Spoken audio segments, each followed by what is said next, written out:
അരിപ്പൊടി വെച്ച് മനസ്സിൽ പോലും ചിന്തിക്കാത്ത ഒരു ബ്രേക്ക്ഫാസ്റ്റ് ഉണ്ടാക്കിയാലോ. 2 ഗ്ലാസ് അരിപ്പൊടിയിലേക്ക് നമുക്ക് മസാല ചേർത്ത് കൊടുക്കാം.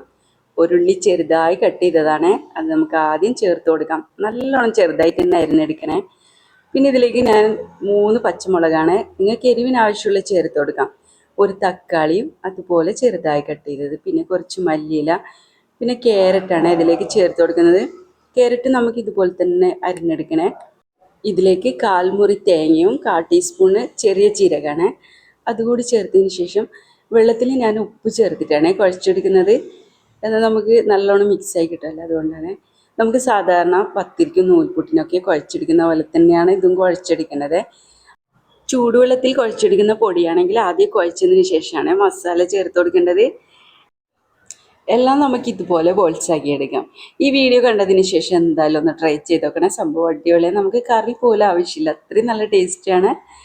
ഇതെല്ലാം നമുക്ക് ഇതുപോലെ തന്നെ ബോൾസാക്കി എടുക്കാം. ഇപ്പം ഞാൻ അതുപോലെ എല്ലാം ചെയ്തെടുത്തിട്ടുണ്ട്.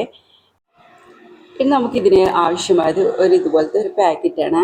അത് നമുക്കിതുപോലെ കട്ട് ചെയ്തതിന് ശേഷം നമുക്കിതുപോലെ ഇതിലും പ്രസ് ചെയ്തെടുക്കാം, അല്ലെങ്കിൽ നമുക്ക് കൈ വെച്ച് തന്നെ ഒരു റൗണ്ട് ഷേപ്പാക്കി എടുക്കാം. പിന്നെ ഒരു പാൻ വെച്ചതിന് ശേഷം നമുക്കെല്ലാം ചുട്ടെടുക്കാം. ചുട്ടെടുക്കുന്നതിന് മുമ്പായിട്ട് കുറച്ച് ഓയിൽ വെളിച്ചെണ്ണ നമ്മൾ പാനിൽ ആക്കിയതിന് ശേഷം നമുക്കിതുപോലെ ഇട്ട് കൊടുക്കാം.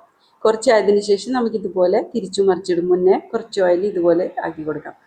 ഇനി ഇതുപോലെ നമുക്ക് തിരിച്ചു മറിച്ചിട്ട് എല്ലാം നമുക്ക് നല്ലോണം ഫ്രൈ ചെയ്തെടുക്കാം. ഇപ്പോൾ നല്ലോണം ആയി കിട്ടിയിട്ടുണ്ടെങ്കിൽ നമുക്കൊരു പ്ലേറ്റിലേക്ക് മാറ്റാം.